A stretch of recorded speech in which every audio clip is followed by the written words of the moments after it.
as enjoyable as possible. So this is a personal story. It's me in my 8th grade junior year in high school. And during this time, I had a best friend. And like most teenage girls, we were inseparable. We did everything together, talked over the phone. I'm pretty sure it was both sets of our parents more in control. But there was a time when my best friend, she decided she wanted to join the track team. And me being the sidekick that I was, I joined the track team as well. But here's the problem. I absolutely, totally sucked at track. There was no event, not the hurdles, not the pole vault, relays, nothing that was my niche.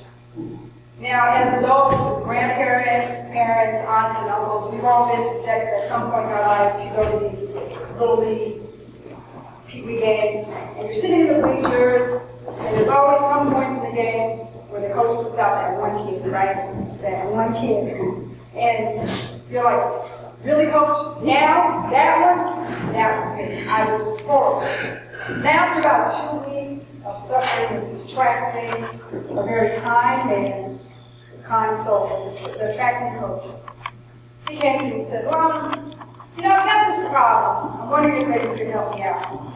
You see, I've got this position. I can't seem to find anybody to fill it. It's a team manager position.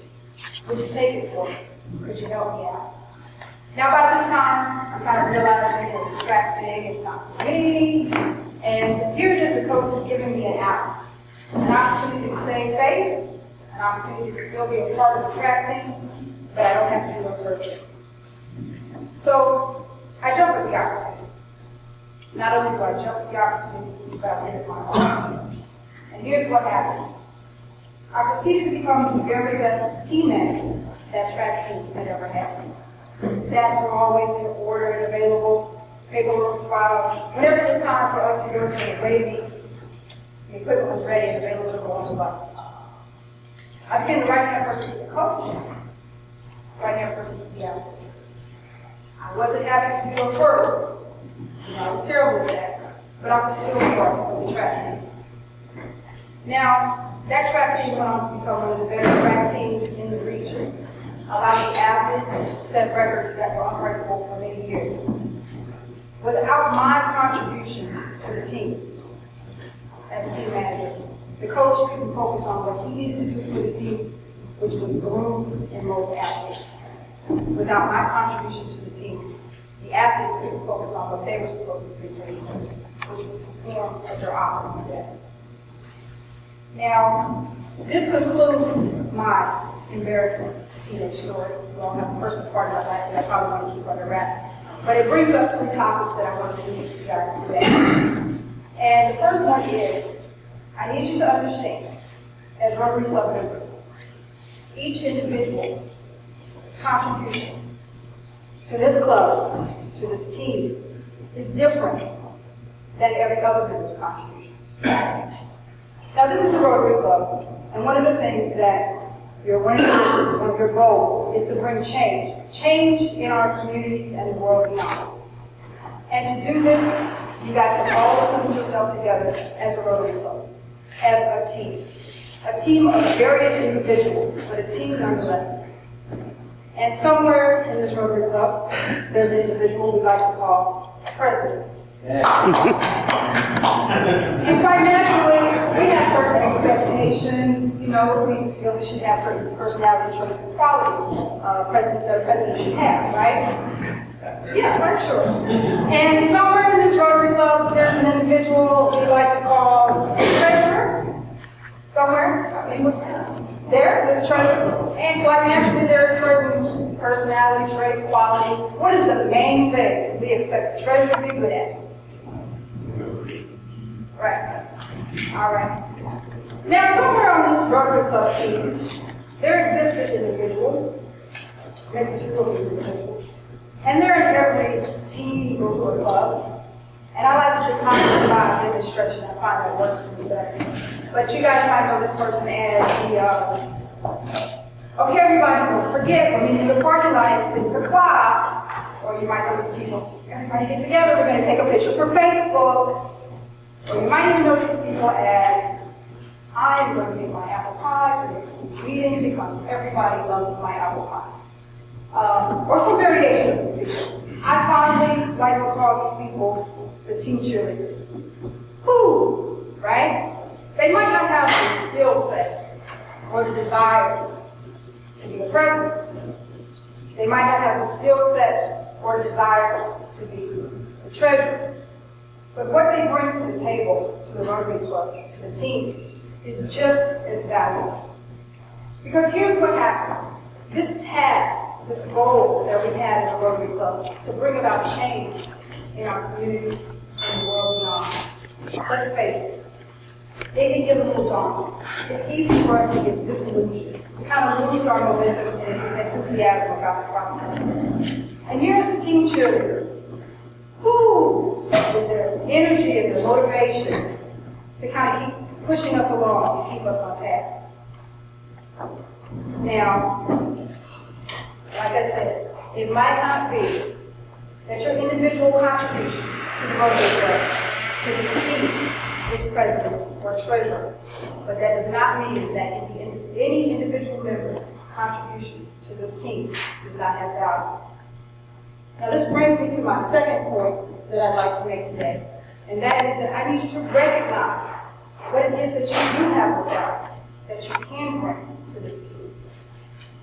Now back to my track story. When the coach came to me and said, "Mom, could you help me out, to take this team manager position?"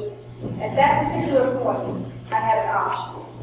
I could have said no, right? I could have said, no, coach, I think I'm going to keep on trying to do this track thing. Keep on trying to work out with this hurdle. I could have said that. But here's where I'd like to bring up one of the things that I really, really enjoy about the Rotary Club.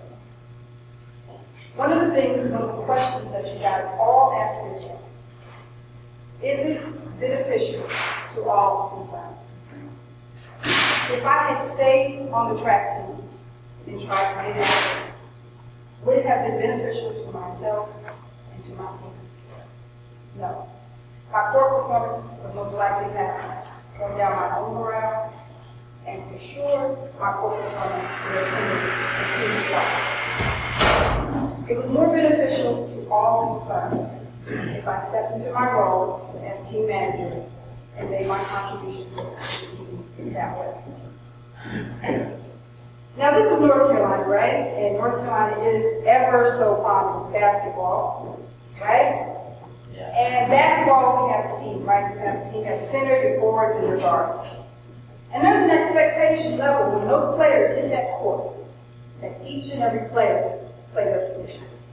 You do not expect a center to play guard, a forward to play a center. You need everybody on that team to bring their individual talents to the table so that we can win and most likely go to a championship. It is beneficial to everybody, to the individual, to the team, to the fans in the stand, to that guy selling hot dogs. If each individual member recognizes what talents, what gifts that they have, and bring them to the team. Now, my last point that I want to make today, and it's the most important point that I'd like to leave you guys with, and that is that I need you to excel at the contributions that you do have to offer to this world. That means I don't need you to be like 1 foot in and 1 foot out, like, oh, maybe I will, maybe I won't. Right? Sarah do it today, I did it last week. I need you to, with enthusiasm, contribute what you have to this club. So let's just have it to say that you are awesome and amazing at running your mouth on the phone. Then the next time we have a special project, possibly it's you that needs to get on the phone and get some more partners, get some more sponsors, so that the next event can be a success. Maybe by chance, you happen to be wonderful designing websites.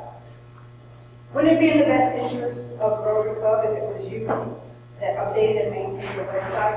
So that when the general public stumbles across, they say, wow, isn't it impressive the things that the Rotary Club of North Raleigh is doing?